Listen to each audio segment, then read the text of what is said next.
બાજુના ભાગને આમ વાળવાનું છે।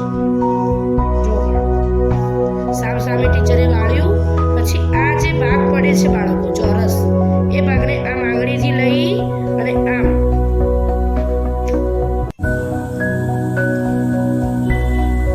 એ જ રીતે આ બાજુના ભાગને આમ આંગળીથી લઈ અને આમ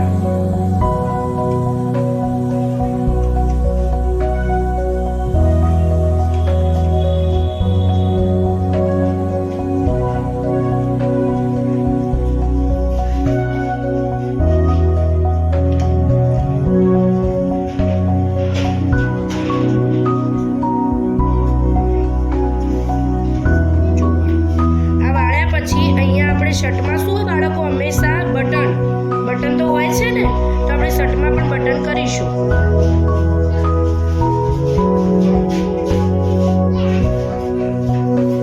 આ રીતે શર્ટમાં બટન કરવાનું। તો આ આપણો બીજો નમૂનો થયો શર્ટ। હવે આપણે બાળકો ત્રીજો નમૂનો કરીશું પાકીટ। તો એમાં પણ ચોરસ રંગીન કાગળ લેવાનું છે। એમાં આ બાજુના કાગળના ભાગને આ છેડાને આમ વાળો, આ છેડાને આમ વાળો। હવે આ વાળ્યા પછી બાળકો આ બાજુનો જે છેડો છે, આ બાજુ એ છેડાને આમ વાળો।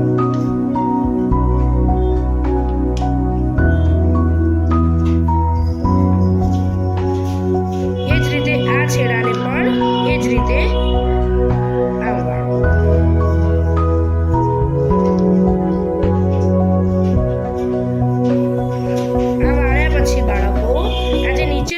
છે એ નીચેના ભાગને આમ વાળો, અને આ જે ભાગ છે એને લકીર પટ્ટીથી આમ વાળો।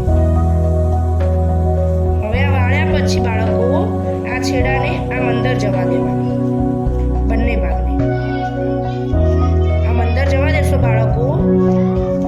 આ આપણું થઈ ગયું પાકીટ। આ પાકીટનો ઉપરનો ભાગ છે એને પણ આમ વાળવાનું, અને ગુંદરથી ચોંટાડવાનું નહીં બાળકો, આ ખુલ્લું જ રાખવાનું। જુઓ આ તમારું થયું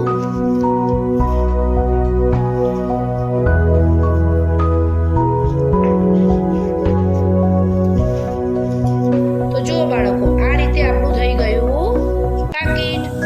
હવે આપણે ચોથો નમૂનો કરીશું। ચોથા નમૂનામાં પણ બાળકો ચોરસ રંગીન કાગળ લેવાનું છે।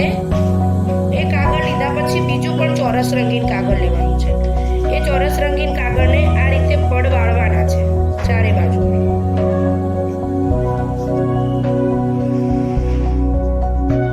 આવું ચોરસ બનાવવાનું છે બાળકો।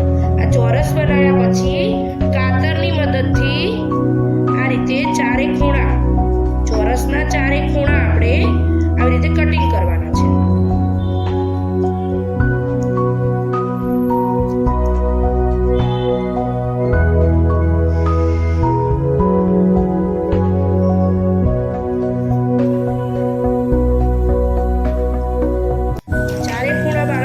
કટિંગ કર્યા પછી આ ચોરસ રંગીન કાગળ ઉપર ગુંદરની મદદથી બાળકો, ગુંદરના મદદથી આપણે આના ઉપર આમ ચોંટાડીશું।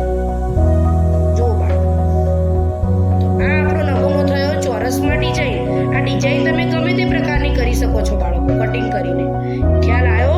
તો આપણે આજે હસ્તકલામાં 4 નમૂના ઘરે કેવી રીતે પ્રેક્ટિસ કરવી, તો ચોરસમાં રંગીન કાગળનો નમૂનો, પાકીટનો નમૂનો, શર્ટનો નમૂનો,